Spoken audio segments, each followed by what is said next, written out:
మనకు టెంపుల్కి వెళ్ళడానికి ఇప్పుడు ఈ నైవేద్యాలు మన ఈ ప్యూరిటీ అనేది మైండ్లో మనం ఇప్పటి వరకు మాట్లాడుకున్నవి ఇవన్నీ పక్కన పెడితే ఒక అమ్మాయి తన పీరియడ్స్ టైంలో గుడికి వెళ్ళడం అనేది మీ మాటలో ప్యూరా ఇంప్యూరా? అసలు అట్లా ఉండదు మా ప్యూర్ ఇంప్యూర్ అనే మాట. దగ్గరికి కూడా వెళ్ళనివ్వరు, ఆ చుట్టుపక్కల ఈవెన్ ఇంట్లోనే అసలు ఎక్కడికి వెళ్ళనివ్వరు, తిరగనివ్వరు. ఇది ఎందుకు వచ్చింది అనేది చాలామంది చాలా రకాలుగా చెప్తూ ఉంటారు. బట్ మీరేం చెప్తారు?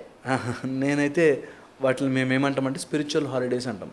ఓకే, స్పిరిచువల్ హాలిడేస్ అంటే నిజంగానే ఆ పీరియడ్స్ టైంలో మనం వెళ్ళకూడదా దేవుడి దగ్గరకి? అదే అంటున్నా, ఇవి ఎంత కాంప్లికేటెడ్ థింగ్స్ అంటే డైరెక్ట్గా వన్ వర్డ్ ఆన్సర్ చెప్పలేం. సో నేను I prefer not to answer.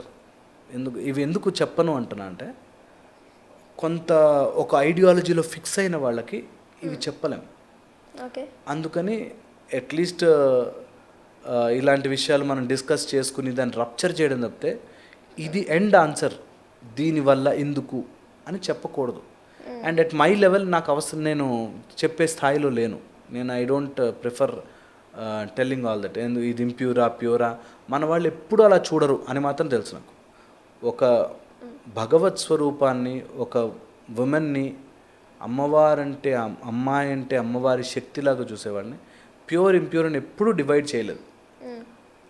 But కొన్ని మెథడాలజీస్, కొన్ని విషయాల వల్ల ఇవన్నీ చాలా రప్చర్ అయిపోయి చాలా రాంగ్గా మార్చేసి చాలా రాంగ్ డెఫినేషన్స్ పెట్టేసి చేశారు.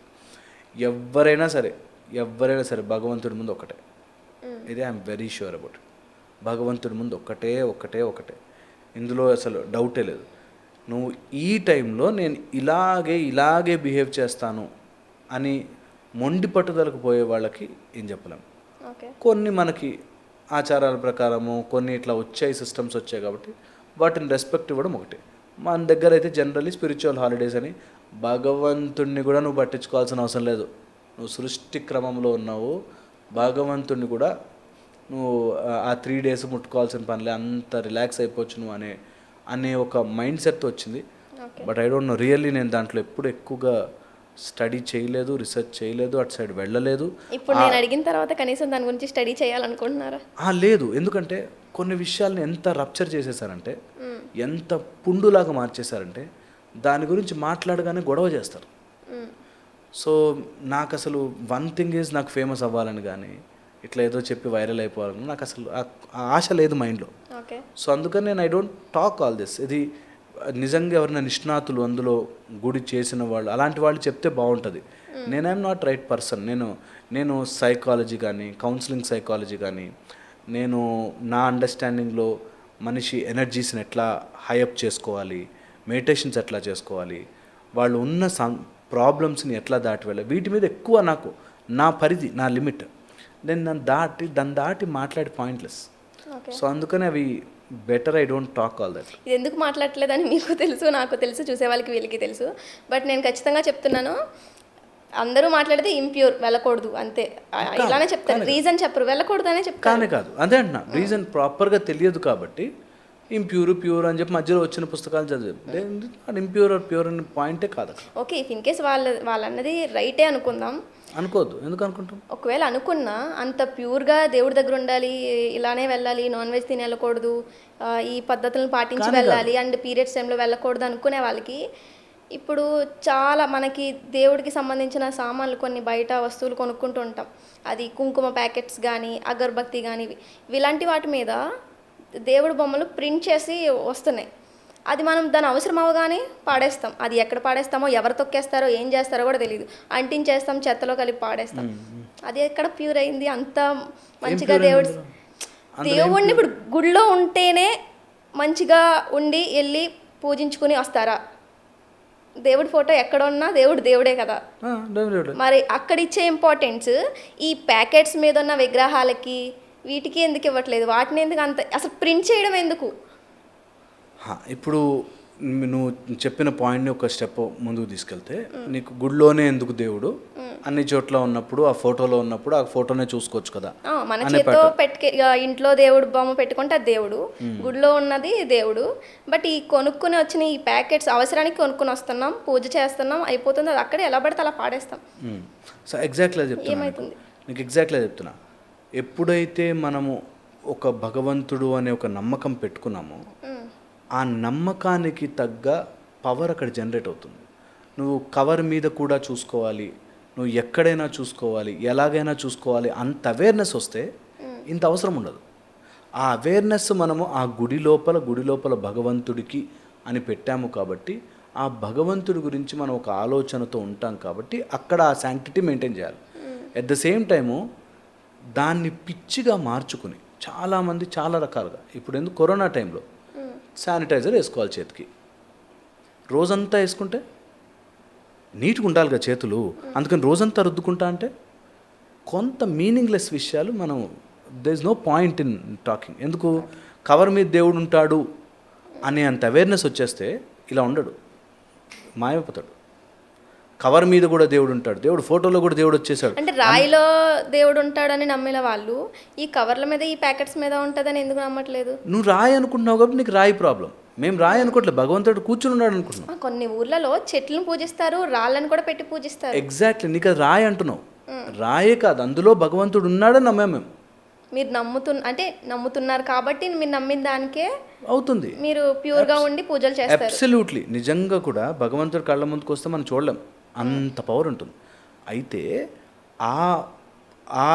మనం ఆ పర్టిక్యులర్ డైటీని కానీ ఆ పర్టిక్యులర్ దేవుణ్ణి కానీ ఆ రాయిలోనూ రప్పలోనూ చెట్టులోనూ మేము భగవంతుని చూసాము కాబట్టి, మేము అందులో ఉందని నమ్ముతున్నాం కాబట్టి దానికి పూజలు చేస్తాం, ఏదైనా చేస్తాం. నీకు సేమ్ థింగ్, సేమ్ ఫిలాసఫీ బయటకు వచ్చి నువ్వు చెట్టు మీద ఉందిగా ఇప్పుడు దీన్ని నమ్ము, ఆ పర్టికులర్ ప్లేస్లో దానికంటూ ఒక ధారణ, దానికంటూ ఒక ప్రాణప్రతిష్ఠ, దానికంటూ ఒక ప్రొసీజర్, అవన్నీ చేయడం వల్లనే ఆ ప్లేస్కి ఆ పవిత్రత వచ్చింది. సో ఇప్పుడు కవర్ ఉందా, కవర్లో మీద ఉంది, దీని మీద ఫోటో మీద ఉంది, అంత మూర్ఖంగా ఆర్ అంత ఫూలిష్నెస్గా మనం ఆలోచిస్తూ బ్రతకలేం, మనిషిగా బ్రతకలేం. సో మనిషి మైండ్ దాని మీద ఒక లిమిట్ పెట్టి అది భగవంతుడు. యాక్చువల్గా నాకు పాయింట్ అర్థం కాలేదు. అంటే అంత ఫూలిష్గా అంత మూర్ఖత్వంగా ఆలోచించకూడదు అన్నట్టు మీరు చెప్తున్నారు. ఇప్పుడు దేవుడు అందరికీ ఒకటే, దేవుడు ఒక్కడే, అందరూ దేవుడిని ఒకేలా చూడాలి, దేవుడు అందరిని ఒకేలా చూస్తాడా ఏంటి, చెప్పులు వేసుకుని వెళ్ళకూడదు, ఇన్ని రూల్స్, చాలా రూల్స్ ఉన్నప్పుడు దేవుడు అన్ని చోట్ల ఉన్నాడని చెప్పినప్పుడు వాటిని ఎందుకు అసలు ప్రింట్ చేయడం ఎందుకు అని అంటున్నా. ప్రింట్ చేసే అంటే ఇప్పుడు ఆ ప్యాకెట్లో కుంకుమ ఎలా ఇస్తారు? ప్రింట్ చేయకుండా వాటి మీద చెప్పకుండా ఏ కంపెనీ వాడు వేశాడో. అంటే అన్ని వస్తువులు మనం దానికి సంబంధించిన ప్రింట్ అనేది ఉంటేనే మనం కొనుక్కుంటున్నామా, మన కంటికి కనిపిస్తుంటేనే చేస్తున్నామా? అట్లా కదమ్మా. ఇప్పుడు ఒక కంపెనీ వాడు ఒక మ్యానుఫ్యాక్చరింగ్ చేస్తున్నప్పుడు భగవంతుడి కోసం అని చెప్పి ఆ లోగో ఫోటో వేసుకుంటే దానిలో ఏం తప్పుంది? అర్థమైందని నేను చెప్పే పాయింట్.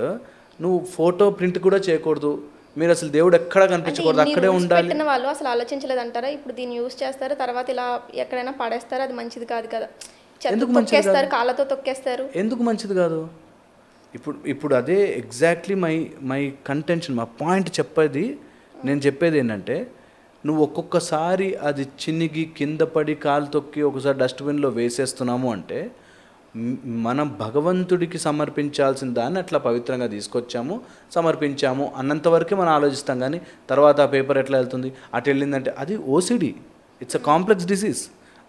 నేను చెప్పినట్టుగా ఇందాక ఎగ్జాంపులే, శానిటైజర్ పెట్టుకున్నాము, ఇంకా శానిటైజర్ పెట్టుకున్నాం కదా అని చెప్పి డోర్కి శానిటైజర్ పెట్టి ఆ శానిటైజర్ ఇటు ముట్టుకుంటే అక్కడ అంటుకుంటుందేమో అని it becomes complex, it's a problem. అందుకోసం మనకు ఒక లిమిట్, ఒక డైరెక్షను, ఈ ప్లేస్లో పవిత్రంగా ఉండండి, ఇలా రూల్ పెట్టుకోండి, ఇలా ఉండండి అని చెప్పింది. ఓకే. సో ఇది దాటి వెళ్ళాక ఇంకా అలా ఆలోచించుకుంటూ పోతే ఎంత అంటే there is no ending to it. అలా ఉంటే ఇలాగ, ఇలా ఉంటే అలాగా. దీనివల్ల మనకు వచ్చిన లాభం ఏంటి ఆలోచించుకోవాలి. దీనివల్ల పోని అట్లా ఇప్పుడు కవర్లన్నీ తీసేసాం, ఏంటి వచ్చింది దానివల్ల? దానివల్ల ఒక్క 1% బెనిఫిట్ ఏదైనా ఉంటే దానివైపు ఆలోచించవచ్చు. బెనిఫిటే లేదు. ఇంతమంది ఒక టెంపుల్ నడుస్తుందంటే టెంపుల్ ఎంత వ్యవస్థ నడుస్తుంది, ఎంతమంది దాని మీద ఆధారపడి బ్రతుకుతున్నారు, ఎంతమందికి పీస్ ఆఫ్ మైండ్ వస్తుంది, ఎంతమంది వాళ్ళ కష్టాలు చెప్పుకొని ఇప్పుడు థెరపీస్ అని సెషన్స్ అని అయితే నడుపుతున్నామో, భగవంతుడు గుడికి వెళ్ళి కూర్చుంటే ఎంత థెరపీ అవుతుంది, ఎంత ప్రశాంతంగా ఉంటుంది, ఒక ఫ్యామిలీ ఎంత కలిసి వెళ్తే ఎంత బాగుంటుంది. ఇవన్నీ వదిలేసి కవర్ మీద వెళ్తే ఆ కవర్ కింద పడితే అది కవర్ కాళ్ళకు తగులుతుంది అంటున్నామంటే నేను చెప్తున్నా కదా, it there is no end to it. అలా ఇంకా ఎండ్లెస్గా మనము ఎప్పుడైతే మనం ఆలోచించుకుంటూ పోతామో ఈ వ్యవస్థ అసలు ఎందుకు నడుస్తుందన్న పాయింట్ మిస్ అయిపోయి ఈ చిన్న వాటికి పెట్టుకుని అంతేలే అన్నట్టుగా ఉండిపోతాం. సో అందుకోసం what we should define it అన్నది క్లియర్గా మైండ్ అందరికీ నువ్వు అడుగుతున్నావు కదా, నిజంగా భగవంతుని నమ్మిన వాడికి ఎప్పటికి ఇట్లాంటి డౌట్లు రావు. ఎందుకంటే దే నో, ఓకే ఇదొక లిమిట్, ఇదొక లిమిట్, ఇదొక లిమిట్, ఇలా ఉండాలరా, ఇలా ఉండాలరా. ఆ లిమిట్లు ఎవరు పెట్టారు? మనం పెట్టుకున్నావా? ఎగ్జాక్ట్లీ, ఇది ఆచారం అంటారు. ఈ లిమిట్ మనం పెట్టుకున్నది ఆచారం. ఈ లిమిట్ మనం ఒక గీత గీసుకుని ఈ రోజు ఇలా చేస్తే బాగుంటుంది, ఇదని ఆచారం. దాన్ని అతిగా చేసినా అతి తక్కువగా చేసినా తప్పే. సో ఒక లిమిట్ ఫర్ ఎవ్రీథింగ్, ఒక డోసేజ్. ఒక భగవంతుడితో ఒకటి ఇలా ఉంటే ఇక్కడ ఇదో పద్ధతి అని పెట్టుకున్నారు. ఓకే.